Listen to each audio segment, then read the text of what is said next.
விடுகதை ஒன்று, தொடர்கதை ஒன்று, யார் கதை எதுதான் என்று நீயும் அறிவாயோ? என் கண்ணே, ஆரம்பம் முடிவும் எங்கே அறிந்தால் சொல்வாயோ? அப்பா, என்னம்மா? விடுகதையா? ஒரு விடுகதை சொல்லுப்பா. சொல்லட்டுமா? ஒரு ஊர்ல ஒரு கொய்யாத்தோப்பு இருந்தது. அந்த கொய்யாத்தோப்புக்கு 7 கேட்டு, 7 கேட்டுக்கும் 7 காவலாளி இருந்தாங்க. அந்த கொய்யா போன ஒருத்தர் இந்த கொய்யாத்தோப்புல இந்த கொய்யாப்பழம் ரொம்ப ருசியா இருக்கும், பறிச்சிட்டு போகலான்னு சொல்லிட்டு முதல் கேட்டுக்காரர்கிட்ட போய் கேட்குறாரு. ஐயா, நான் கொஞ்சம் கொய்யாப்பழம் பறிச்சிட்டுமான்னு கேட்குறாரு. ஆனால் அந்த கேட்டுக்காரர் என்ன சொல்றாருன்னா, பறிச்சிக்கோ, தப்பு இல்லை, ஆனால் நீ வரும்போது உங்ககிட்ட இருக்கிற பழத்தில் எனக்கு சரி பாதி கொடுக்கணும் அப்படின்னு சொல்றாரு. சரின்னு சொல்லிட்டு போறாரு. அடுத்த கேட்டுக்காரரும் அதே தான் சொல்றாரு. நீ எவ்வளோ பணம் எடுத்துட்டு வரையோ அதில் எனக்கு சரி பாதியாக கொடுக்கணும் அப்படின்னு சொல்றாரு. இப்படி 7 கேட்டுக்காரருமே சொல்றாங்க. அவரும் சரின்னு சொல்லிட்டு போயிடுறாரு.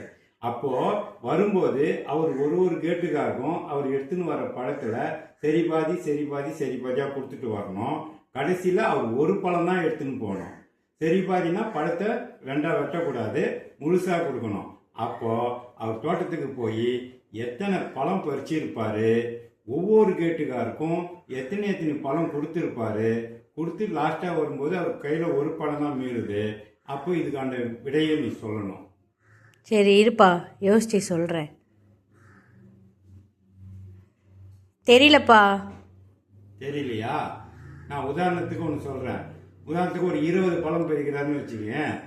7வது கேட்டுக்காரு அந்த பக்கத்துலேருந்து வரும்போது 7வது கேட்டுக்காரு 7வது கேட்டுக்காருக்கு 20ல் 10 பழம் கொடுப்பாரு. மிச்சம் 10 பழம் மீறும். 6வது கேட்டுக்காருக்கு வரும்போது 10ல் 5 பழம் கொடுப்பாரு.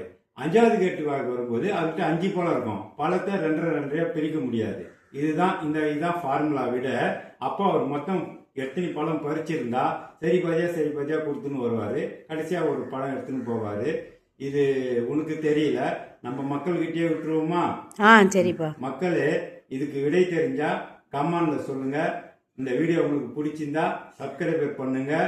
இந்த விடை உங்களுக்கு தெரியலன்னா அடுத்த வீடியோவில் நான் விடையே சொல்றேன்.